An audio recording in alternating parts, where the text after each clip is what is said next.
Attention, attention, cette vidéo contient des spoilers pour le jeu vidéo Kong Survivor Instinct. Si vous n'avez pas joué au jeu, je vous conseille fortement de ne pas regarder et de revenir une fois le jeu fini. Pour ceux qui sont encore là, c'est le début de la vidéo. Bonjour à tous, j'espère que vous allez bien. On se retrouve pour le 95e épisode des Titans du Monsterverse. Aujourd'hui, je vais vous parler de Lahamu, la fille de Tiamat.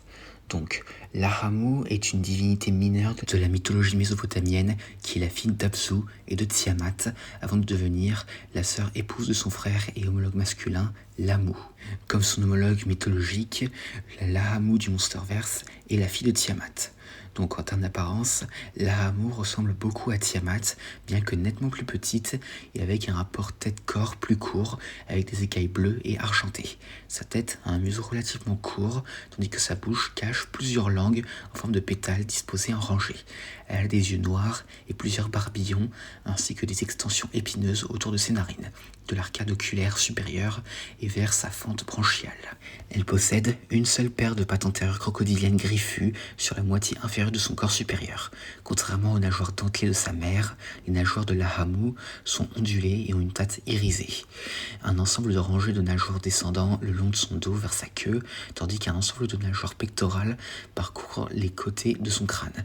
Et enfin, des appendices de nageoires allongées qui s'étendent de l'avant de sa mâchoire, de son abdomen et de son arrière. Ces nageoires émettent également une faible lueur bioluminescente bleue. Donc Lahamu produit un cri gazouillant ressemblant beaucoup à celui de Tiamat. Donc Lahamu est une créature juvénile née de Tiamat en raison du manque d'informations que Monarch possède sur elle et l'espèce de Tiamat.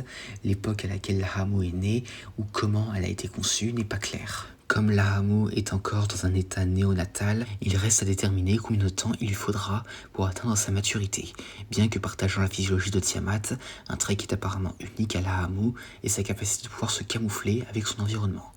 Vers 2024, elle a été capturée comme sujet pour une collaboration entre Stacy Martin et Alan Jonah dans une installation sous-marine secrète dans l'est des États-Unis. Comme elle contenait les mêmes gènes que Tiamat, les scientifiques de Jonah l'ont gardée en captivité.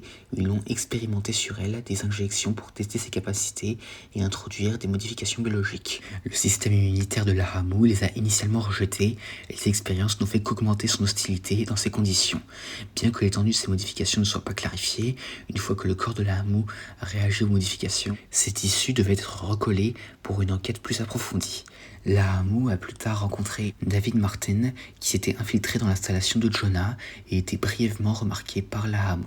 Pendant ce temps, elle tente de s'échapper de l'installation afin de retrouver sa mère. Elle finit par se libérer, provoquant l'inondation de l'installation et forçant Jonah et ses hommes à fuir dans des sous-marins. Finalement, Lahamu retrouva sa mère et elles se dirigent ensemble vers l'océan. Par la suite, on ignore qu'est-ce qu'il advient de Lahamu pendant les événements de Godzilla x Kong, le Nouvel Empire. Donc, en termes de capacité, Lahamu peut survivre indéfiniment sur Terre et dans l'eau. Monarch classe Lahamu comme étant biotransparente par nature. Elle peut utiliser le camouflage pour se fondre parfaitement dans son environnement, au point qu'elle peut parfois être presque invisible. Lahamu peut résister à plusieurs collisions contre le verre épais d'un réservoir de stockage renforcé. Elle est capable de se déplacer incroyablement vite sous l'eau et peut utiliser son volume pour détruire lentement son réservoir de stockage. Et donc, en termes d'anecdotes, l'idée d'un serpent de mer géant capturé par un scientifique et plus tard recherché par sa mère est similaire à l'épisode La créature du Loch Ness de la série Godzilla de 1998. Et donc voilà, c'est tout ce que j'ai à dire concernant Lahamu. J'espère que cette vidéo vous aura plu, n'hésitez pas à me dire ça dans les commentaires et à la prochaine.